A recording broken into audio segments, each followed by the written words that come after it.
তো রাধা জেসে হয়ে যেতে পারতো না। রাধা কাকে বলবে? আরাধয়া তুষা, রাধা যিনি আরাধনা করেন তিনি হচ্ছেন রাধা। আরাধনা কাকে বলেন?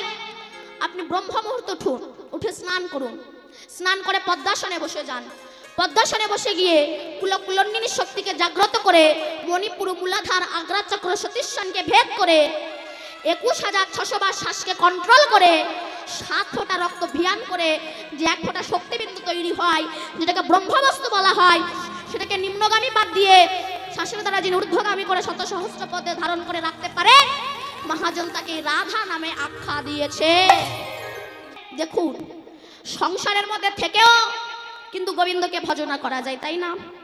আমরা অনেক সময় বলি সংসারের চাপে ভগবানের ভজন করতে পারি না। ভুল। ঢেকি চেনো মা? ঢেকি ঢেকি চেনো? চেনো? কি করে তাতে? ধান ভাঙে কিংবা চাল কোটে বা চিড়ে কোটে। দেখবেন একজনা ওই ঢেকির পেছনে লাঠি মারে আর একজনা ঘরের ভিতরে হাত দিয়ে ঘুরি দেয় না, এমন তো দেখবেন যে ওই ঘরের ভিতরে হাত দিয়ে ঘুরিয়ে দেয়, কোলে বাচ্চা দুধ খায়, চোখ কিন্তু রান্না করে। এই খোকা, রান্নাঘরে দরজাটা লাগিয়ে দিয়ে কুকুর ঢুকবে। কোলে বাচ্চা দুধ খায়, চোখ আবার রান্না করে, সে আবার কাঁদে। কিন্তু মনটা কোথায় বলুন তো? মনটা কোথায়? গড়ে, তাই তো? কোলে বাচ্চা দুধ খায়, চোখ রান্না ঘরে রয়, ঢেকির কোনায় মন রয়, তাইতে হাত ক্ষতি হলো না ভাই। ওই গড়ের ভিতরে থেকে যদি মন উঠে যেত, তবে ঢেকি হাতে পড়ে হাত চূর্ণ বিচূর্ণ হয়ে যেত। তেমনি সংসার করো, স্বামী সেবা করো, পুত্র প্রতিপালন করো, মনটা গোবিন্দ চরণে দিয়ে দাও, নিতাই গৌর হরি বল বলে গোবিন্দের কৃপা হবেই হবে। সংসারের মধ্যে থেকেও গোবিন্দের ভজন করা যায়। জানেন, রাবণের ভগ্নী বোন নাম কি তার? শ্রীদেবী, শূর্পণখা। এই শূর্পণখা রামকে দেখে বলেছিল, রাম তুমি কি সুন্দর দেখতে, যদি আমায় বিয়ে করতে কত ভালো হতো। রাম তো অন্তর্যামী, লক্ষণকে ডাক দিয়েছিল, লক্ষণ শুনে যা। লক্ষণ বলছে কি হয়েছে দাদা? তখন রামচন্দ্র বলছে, শোন, ওই যে মেয়ে ওই যে খুঁটির ধারে আছে, ওই যে খুঁটির ধারে, আর ওই দিকে তাকিয়ে আছে, যাও ওর গিয়ে নাক কেটে নিয়ে আয়। তোমারে বলছি না কিন্তু, তুমি যেন রাগ করো না, নাক কেটে নিয়ে আয়। বলে কেন? আমার বিয়ে করতে চাই। বিয়ে করবে তো নাক কাটবে কেন?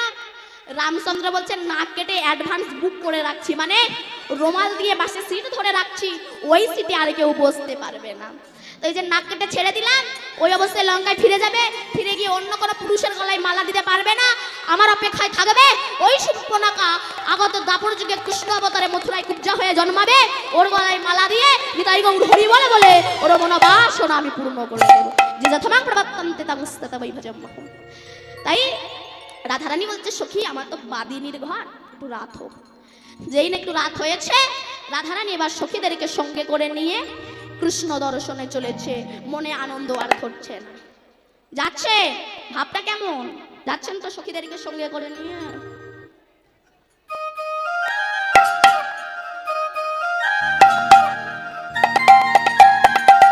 চলেছে।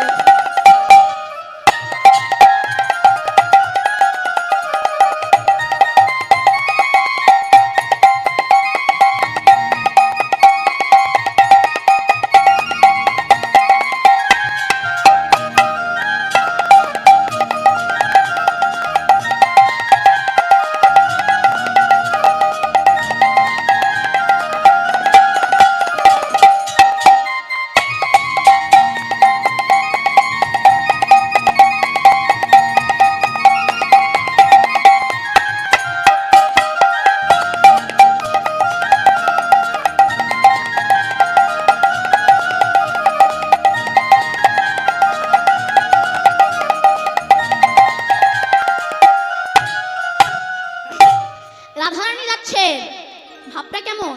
সখী সঙ্গে বিনোদিনী রাধারানী যায়, সখী সঙ্গে বিনোদিনী রাধারানী যায়, সখী সঙ্গে বিনোদিনী রাধারানী যায়, সখী সঙ্গে বিনোদিনী রাধারানী যায়। যেতে যেতে রাজপথে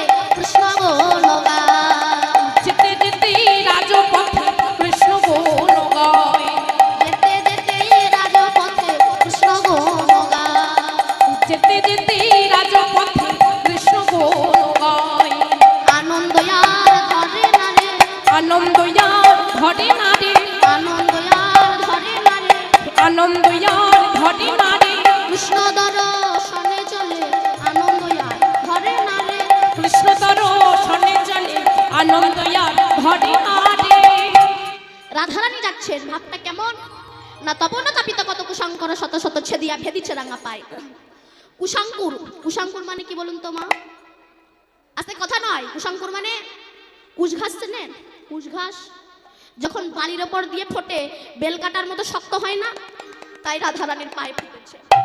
সখীরা বলছে, রাধে তোর পায়ে কাঁটা ফুটেছে, তোর কষ্ট হচ্ছে না? দাঁড়া, কাঁটাটাকে একটু বার করে দি। রাধারানী বলছে, সখী কাঁটা বার করতে গেলে তো অনেক দেরি হয়ে যাবে, ওইটুকু দেরি রাস্তায় না করে যদি ওইটুকু আগে আমার গোবিন্দের কাছে পৌঁছানো যায়, এ দেহ যার আমি তার কাছে ফেলে দেব, তার দেহের কাঁটা সে বার করুক না হয় নাই বা করুক, ব্যথা লাগলে তার লাগবে, আমার কিছুই হবে না। রাধে রাধে। কৃষ্ণ প্রেম কাকে বলে দেখেছে? আজকাল তো আমরা রাধা কৃষ্ণের প্রেম নিয়ে অপব্যাখ্যা করে যাই। রাধারানী কতটা ভালোবাসতেন জানেন আমার গোবিন্দকে?